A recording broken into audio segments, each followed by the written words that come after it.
Welcome to The Explainer. Today, we're diving deep into the player who is just absolutely dominating the 2026 World Cup. I mean, we're talking about a generational talent who's completely redefining what it means to carry a nation on his shoulders. So, we're going to unpack the numbers, the drama, and the raw psychology behind a player who actually thrives when the pressure is at its absolute peak. Just listen to this quote from Gareth Southgate. He says, "I'm thinking Gerrard, Vieira, and Keane. They don't like losing, they love winning." Now, comparing Jude Bellingham's mentality to some of football's most legendary, fearsome enforcers, that is an incredibly high bar. But it sets the perfect foundation for everything we're going to look at today. Because Bellingham isn't just a technical prodigy. He's got this aggressive, totally unyielding spirit. Section 1. The World Cup Rescue. Okay, so picture this. England is staring down the barrel of an early exit in the Miami quarterfinal. Right around the 36th minute, Norway's Andreas Schjelderup hits his flighted delivery that totally catches goalkeeper Jordan Pickford off guard, drifting in via the far post. Bam! Norway goes up 1-0. The pressure? Absolutely suffocating. But look at what happens next. In first-half stoppage time, right when the team desperately needs a lifeline, Bellingham strokes home a beautiful finish to level the score. And then we get the ultimate clutch moment. In the 93rd minute, we're talking the third minute of extra time here, Morgan Rogers fires a shot, the Norwegian keeper fumbles it, and guess who is right there to pounce on the winner? Jude Bellingham. He literally rescued England single-handedly.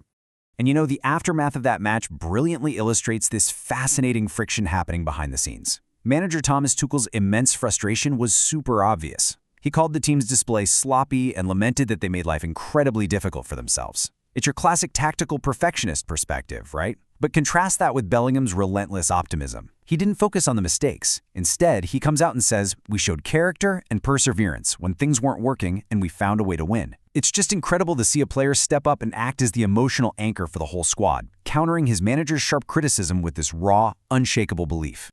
Which really brings us to a massive question. One that forces us to pivot away from a simple match recap and into a much deeper look at his overall profile. What exactly gives Bellingham his greatest strength? Is it purely his physical gifts, or is there something else driving these miraculous game-saving performances? Section 2. The complete midfielder. Well, the data backs it up. Jude Bellingham is statistically the 2026 World Cup's most complete midfielder. And hey, note the phrasing there, not just England's best, but the entire tournament's. His heroics in Miami aren't just lucky bounces or a flash in the pan. They're backed by comprehensive, tournament-wide data proving his absolute dominance all over the pitch. Whether we're talking about ball recoveries, progressive passes, or those perfectly timed late runs into the box, the metrics validate exactly what our eyes are seeing. He's the engine and the spark plug all rolled into one. Section 3. The Winning Edge. Let's circle back and expand on Gareth Southgate's earlier observation. Visualizing Bellingham alongside these three historical icons, Steven Gerrard, Patrick Vieira, and Roy Keane, perfectly communicates his pedigree.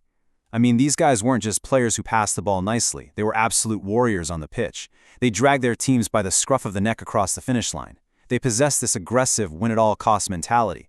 And Bellingham? He isn't just mimicking this. He totally embodies it. He hauls the team up by its boots in the darkest moments, exactly like those legends did. But, of course, there's a catch. Look at this incredibly perceptive quote from Southgate. He says, "The thing that gives him his greatest strength is something he has to make sure he's on the right side of." This perfectly highlights the sort of flawed hero aspect of Bellingham's game. His greatest asset, that burning, volcanic desire to win, is a razor-thin line he has to carefully walk. Because, let's face it, if you play with that much fire, occasionally, you're going to get burned. And we actually saw exactly what happens when that fiery competitiveness spills over just recently. While playing for his club, Real Madrid, Bellingham received a red card for comments he made to the referee right after a super tense 2-2 draw with Valencia. It was one of those rare moments where he just lost control of that fierce edge. As Southgate noted, while Bellingham is highly intelligent and normally stays controlled even when he's sitting on a yellow card, this was a moment where he just stepped over that line. It proves he's human, right? And it proves that the fire that makes him so great is the exact same fire that makes him slightly volatile. Yet, despite those disciplinary risks, look at how he's handled by the people managing him. Southgate actually joked with the media about it, saying, "What I will not do is have Southgate warns arguably the best player we've had for decades over the back pages." I love that, it's so telling. His mentors actively embrace his edge. They completely refuse to publicly reprimand or neuter a generational talent. They know you can't take away the sting without taking away the player. So they accept the occasional red card or outburst because, honestly, it's just the tax you pay for having the absolute best player on the pitch. Section 4. The Road to Argentina. All of this sets the stage perfectly for what's coming. Up next, it is England versus Argentina in the World Cup semi-final, happening this Wednesday in Atlanta.